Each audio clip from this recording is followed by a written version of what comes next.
Okay, for my Art 3 students today, what we're going to create is a design that is based off tea. We are going to be using tea for the background. So this is what your background is going to look like. It could be a good stepping stone for maybe something like Western, something rough, old, rusty, type of design over the top of it. And you can use multiple medias really if you wanted to, but today we're going to be using soft pastels to create a design on top of our tea fixture. The first thing that we're going to be using today, and the best tea is just the regular iced tea that you get, and it is this type. The bags do not work because it's too grainy. So we need something that spreads really well when water hits it. So I just dump a little bit into a container, then I just use a spray bottle full of water. We will be using regular soft pastels, 2 pencil type pastels, whatever you have will work. So you have a lot of different versions and variety there for you. So the first thing you're going to start off, we're going to lightly mist your paper all over. And then you can always add more water. And then take your finger and you're just going to, the paper's going to curl on you. So if you want to tape it down, that would probably be the best. So you're just going to start dripping the tea.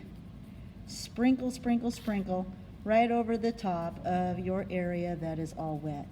And if some of it you hit is not wet in that area, just step your mister away from it and then lightly spray, and you can see how the tea will start to dissolve on your paper.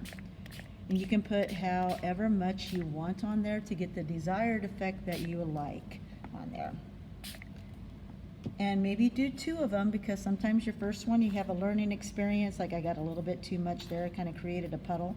So I might want to step away a little bit more, but it might turn out really nice after it is dry too.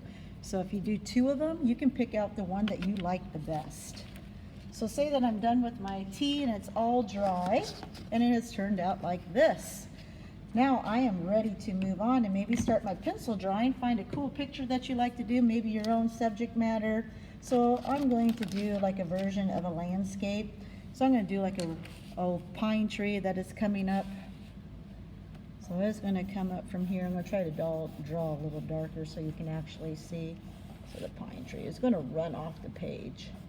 It's going to be about that thick. And I'm just going to do a quick one.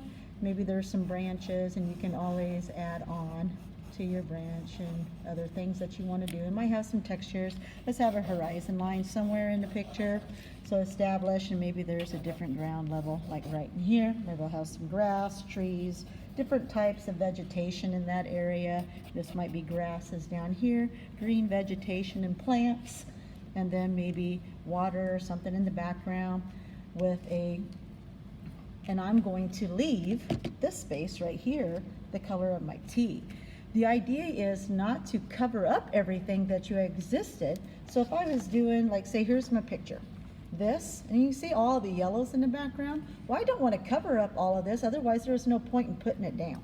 So we're just going to leave it. You're going to focus on your emphasis, just your main area of your design, which is my tree, and a little bit of horizon and land in there. And I'll just put another like tree branch in there. And there's another one next to it. I'll put needles and stuff on this guy right in there.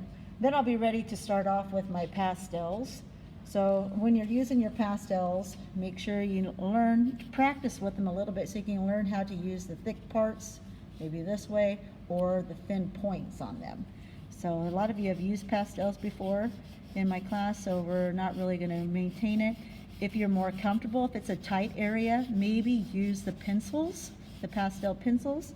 You can use a Q-tip or your finger to blend. Myself, I always like touching my artwork, so I definitely is going to use my pencil to do some blending.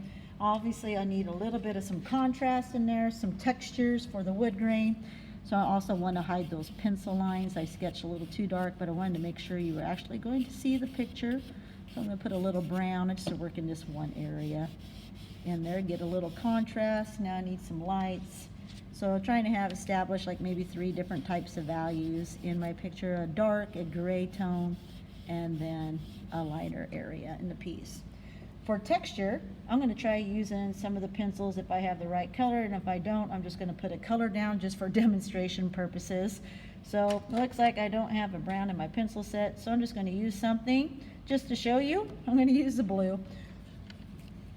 So I'm going to put a little blue, like there's some textures in there. You're going to build up some wood grain.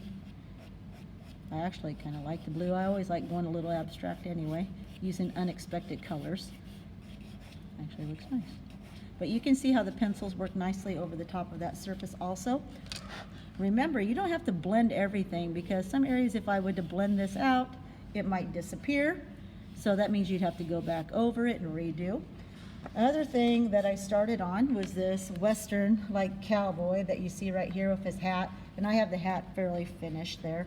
But you can see the tea grain coming through the hat, and that's the point of the project, to get unexpected circumstances coming through that you normally would not do on purpose to your picture.